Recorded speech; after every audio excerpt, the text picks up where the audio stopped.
अच्छा बताओ ये कौन सी गाड़ी है? ग्रैंड विटारा है क्या? अच्छा एक सेकंड, तो फिर ये कौन सी गाड़ी है? ग्रैंड विटारा तो यहाँ पे लिखा हुआ है। हो गए ना कंफ्यूज दोनों गाड़ियों के बीच में? अभी भी ऐसा लग रहा है कि मैंने शायद सेम गाड़ियां दिखाई हैं। एक बार दोनों गाड़ियों को साथ दिखाता हूँ। ये थी वो गाड़ी जो मैंने पहले दिखाई, and this is the actual grand Vitara. भाई मैं जानता हूँ कि बहुत सारे लोग जो कार वर्ल्ड के साथ उतने ज्यादा जुड़े हुए नहीं है, वो जरूर इस चीज को लेके थोड़े से कंफ्यूज होंगे, तो मैं सारा का सारा कंटेक्स्ट समझाता हूँ आपको कुछ ही देर में। हाय एवरीवन, मेरे सामने खड़ी एक ऐसी गाड़ी जो कि इंडिया की one of the most beloved car है, दी मारुति सुजुकी बलेनो, जो कि टॉप सेलिंग प्रीमियम हैचबैक ही नहीं बल्कि टॉप 10 सेलिंग व्हीकल्स के अंदर भी नंबर 1 कई बार आ चुकी है। तो एक बात तो तय है that the Baleno is one of the most successful cars from the Maruti Suzuki stable, और ये गाड़ी बिक भी बहुत अच्छी रही है। लेकिन प्रॉब्लम सिर्फ ये है कि मारुति वालों ने हैचबैक्स एंड छोटी गाड़ियों के ऊपर इतना ज्यादा फोकस कर दिया कि ये जो एसयूवी वाली रेस है इसमें थोड़े से बेचारे पीछे रह गए। ग्रैंड विटारा निकालने में इनको बहुत टाइम लग गया, मारुति ब्रेजा का अपडेटेड वर्जन भी निकालने में इन्होंने काफी टाइम लगा दिया, and because of this Maruti ने काफी ग्राउंड लूज कर दिया एसयूवी की सेगमेंट में। लेकिन किसी भी रेस में पार्ट लेने के लिए it is never too late, और यही मारुति वालों को लगा कि क्यों ना एसयूवी की रेस जो कि आगे भागे जा रही है और जिसका बहुत फायदा किया वाले और hyundai वाले उठा रहे हैं, उस एसयूवी सेगमेंट का फायदा उठाया जाए, मिक्स विद मारुति बलेनो के सक्सेस का भी फायदा उठाया जाए। और यही फॉर्मूला लगा के मारुति वालों को लगा कि क्यों ना इस बलेनो को थोड़ा सा एक एसयूवी लुक दे दिया जाए। और बस यही फॉर्मूला लगाने के लिए मारुति सुजुकी वाले एक रेसिपी बना ही रहे थे कि बनाते बनाते सामने आ गई एक नई डिश, दी मारुति सुजुकी फ्रॉन्क्स, जो कि बलेनो से ज्यादा ग्रैंड विटारा से मिलती जुलती है। ये देखो ऊपर जो एलईडी स्ट्रिप है ये बिल्कुल आपको फ्रॉन्क्स के अंदर विटारा जैसी मिलेगी। फर्क सिर्फ ये है कि इसके अंदर जो लैंप्स हैं LED, these are projector lamps, and ये सिर्फ एक सिंगल पॉड लैंप है, whereas फ्रॉन्क्स जो है इसमें भी एलईडी आती है, but this is not projector, this is reflector type light and this is 3 pod. Secondly अगर आप बोनट भी देखोगे तो ग्रैंड विटारा का बोनट थोड़ा सा लंबा है, whereas फ्रॉन्क्स का बोनट उतना ज्यादा लंबा नहीं है। मुझे नहीं पता कि वीडियो में कितना अच्छे से नजर आ रहा है, लेकिन रियलिटी में अगर आप असल में इन दोनों गाड़ियों को देखोगे साइड बाय साइड तो आपको फर्क जरूर नजर आएगा। थर्डली इसका बोनट यहाँ पे ऐसे आके खत्म होता है बिल्कुल फ्लैट, whereas ग्रैंड विटारा का बोनट अगर आप देखोगे तो ये ऐसे फ्लैट आके खत्म नहीं होता है, यहाँ से आके ऐसे कर्व होता है, एंड कर्व होने के बाद यहाँ पे आपको एक क्रोम स्ट्रिप नजर आती है जो कि बोनट से आगे एक्सटेंड होती है। सिमिलरली क्रोम स्ट्रिप इसके अंदर भी है जो बोनट से आगे एक्सटेंड होती है, बट ये यहाँ पे ऐसे कर्व नहीं होता। ग्रिल भी अगर आप देखोगे तो इसकी ग्रिल जो है थोड़ी सी नैरो है, लेकिन ग्रैंड विटारा की ग्रिल अगर आप देखोगे तो ये थोड़ी सी चौड़ी है।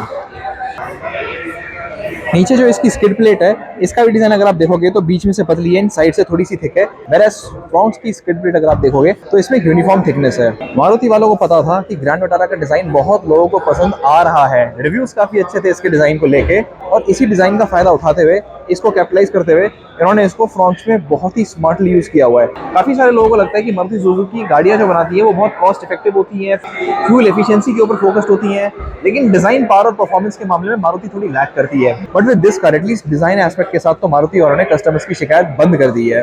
आप ये लगा लो कि जो इसका टॉप मॉडल है और जो इसका टॉप मॉडल है इन दोनों में ऑलमोस्ट 10 लाख रुपए का फर्क है। 10 लाख का डिफरेंस आपको डिजाइन के अंदर बिल्कुल भी नजर नहीं आएगा। ऑब्वियसली डेफिनेटली साइज में तो डिफरेंस है, मैं सिर्फ डिजाइन की बात कर रहा हूँ। एंड ये यहाँ पे खड़ी है बलेनो, देखो जैसा मैंने कहा था इसके बोनट के बारे में वही सेम चीज आपको इसके बोनट के अंदर नजर आएगी। ये बोनट भी इसका सामने से सीधा आता है एंड कर्व नहीं होता, इस तरह से आके फ्लैट बंद होता है। सिमिलरली अगर आप पीछे से भी देखोगे, जिस तरह से ग्रैंड विटारा के अंदर आपको पीछे एक स्ट्रिप ऑफ लाइट मिलती है जो कि दोनों तरफ के टेल लैंप्स को जोड़ती है, वैसे ही thin strip of stop lamp आपको यहाँ पे दोनों टेल लैंप्स को कनेक्ट करते हुए नजर आएगा। इनफैक्ट मैं तो कहूंगा कि इसका जो रेयर है वो ग्रैंड विटारा से ज्यादा मिलता है as compared to the Baleno. Baleno का रेयर देखो आप कितना ज्यादा डिफरेंट है, लेकिन फिर भी माना यह जाता है कि फ्रॉन्क्स जो है वो ग्रैंड विटारा की छोटी बहन नहीं है, बल्कि इट इज अ बलेनो उसका SUV version.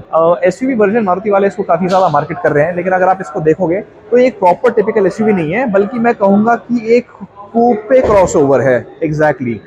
Because ground clearance भी अगर आप देखोगे तो बलेनो की 170 mm है, इसकी 210 mm है, मैंने मेजर भी करी थी, आप चाहो तो देख सकते हो उस वीडियो को, एंड इसकी 190 mm है। So this is a car which sits between the grand Vitara and the Baleno. अगर मैं सिर्फ नेक्सा की बात करूं तो ये ग्रैंड विटारा और बलेनो के बीच में फिट होती है, लेकिन अगर मैं मारुति सुजुकी के कंप्लीट लाइनअप के बारे में बात करूं तो फ्रॉन्क्स एक्चुअली बलेनो और ब्रेजा के बीच में फिट होती है।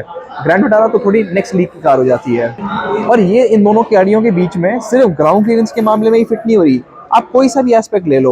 इसके व्हील साइज के बारे में बात कर लेते हैं फॉर एग्जांपल, तो बलेनो में मिलते हैं आपको 195/55 R16 व्हील्स, ग्रैंड विटारा में मिलते हैं आपको 215/60 R17 व्हील्स। और फ्रॉन्क्स का हालांकि अलॉय व्हील बलेनो जितना ही है, लेकिन इसकी जो टायर प्रोफाइल है ये 55 की बजाय 60 है, सो इट इज 195/60 R16। तो again the wheel size also fits between both the cars. अगर व्हील साइज देखोगे तो गाड़ी के हिसाब से सफिशिएंट है, लेकिन गाड़ी को अगर आप दूर से देखोगे तो थोड़ा सा अंडर साइज लगता है व्हील, बिकॉज इसकी जो स्क्वेड व्हील आर्चेस है इसमें काफी गैप है, मतलब ऐसा लगता है कि एक और बड़े साइज का टायर इसमें आ सकता है। तो सवाल ये है कि फ्रॉन्क्स की सिमिलैरिटी अगर ग्रैंड विटारा के साथ इतनी ज्यादा है तो इसने बलेनो से क्या बोरो किया। तो पहली बात, अगर मैं एक्सटीरियर्स की बात करूं तो फ्रॉन्क्स का जितना भी ग्लास एरिया है ये सारा का सारा बलेनो से लिया गया है, because windscreen and the Windows ये सारी की सारी फ्रॉन्क्स में बिल्कुल सेम टू सेम है।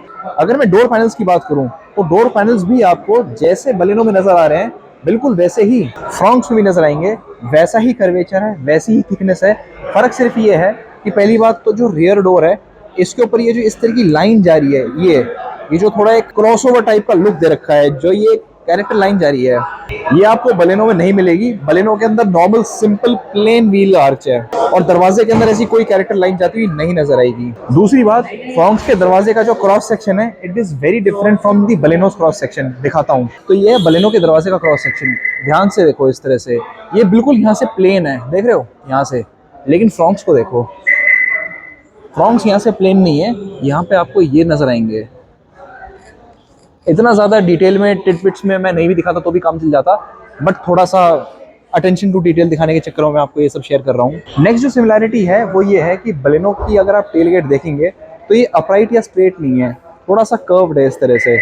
सिमिलरली अगर आप फ्रॉन्क्स भी देखेंगे तो फ्रॉन्क्स भी थोड़ी सी यहाँ से ऐसे कर्व्ड है, काफ़ी ज़्यादा कूपे टाइप की लुक दे रखी है इसमें, देख रहे हो आप। ज़रा फ्रॉन्क्स को आप सिर्फ इतनी इस एंगल से देखो, सिर्फ यहाँ से, ये देखो, ये कर्वेचर देखो, ये स्पॉइलर देखो, इसका पेंट जॉब देखो, और ये जो इंडिकेटर्स जले हुए हैं, जो इसकी टेल लैंप है, ये देखो, बस इतना। ऐसा नहीं लग रहा जैसे कि पोर्शे हो, पोर्शे कैयन हो, लग नहीं रहा। अब ये मत कहना कि आप इतनी महंगी गाड़ी को इससे कंपेयर क्यों कर रहे हो, मैं सिर्फ डिज़ाइन वाइज कह रहा हूँ कि सिर्फ इतना देखो, ऐसा लगता है कि कोई पोर्शा की कार खड़ी हो, काफ़ी स्पोर्टी लुक आ रही है। बाकी एक चीज़ और है कि फ्रॉन्क्स का जो रेयर बम्पर है उसके अंदर भी सिमिलैरिटी आपको ग्रैंड विटारा से ज़्यादा बलेनो से देखने को मिलेगी। देखो, ग्रैंड विटारा के अंदर प्लास्टिक पोर्शन जो है ये यहाँ से शुरू होता है बम्पर का, ठीक है, यहाँ से, and it goes all the way like this. लेकिन ये वाला जो पोर्शन है ये थोड़ा सा पतला है प्लास्टिक का, बूट काफ़ी नीचे तक आ रहा है, तो ये यहाँ से थोड़ा पतला है। लेकिन अगर आप बलेनो में देखोगे तो प्लास्टिक पोर्शन यहाँ से शुरू होता है, ट्रंक सिर्फ इतनी है यहाँ से यहाँ तक, एंड नीचे प्लास्टिक पोर्शन थोड़ा थिक है। सिमिलरली फ्रॉन्क्स में भी अगर आप देखोगे तो जो ये प्लास्टिक पोर्शन है ना, ये थोड़ा थिक है, बिल्कुल बलेनो की तरह। तो बलेनो से ये वाला डिज़ाइन एलिमेंट लेके वहाँ डाला गया है कि प्लास्टिक पोर्शन थिक कर दिया गया है। लेकिन अगर आप देखोगे कि रेयर स्किड प्लेट इसमें नहीं है, rear skid plate Grand Vitara में है, और वैसी ही रेयर स्किड प्लेट इन्होंने फ्रॉन्क्स में डाल रखी है। वो बात अलग है कि ज़्यादा ऊपर तक है। तो बेसिकली इन्होंने बलेनो एंड ग्रैंड विटारा के डिज़ाइन एलिमेंट्स को मिक्स करके काफ़ी अच्छा और अपीलिंग प्रोडक्ट निकाला हुआ है। एंड ये रेयर टेल लैंप्स भी आप देख रहे हो कैसा एरो टाइप डिज़ाइन दे रखा है इसमें, बिल्कुल इस तरह से, लुक्स प्रीटी नाइस।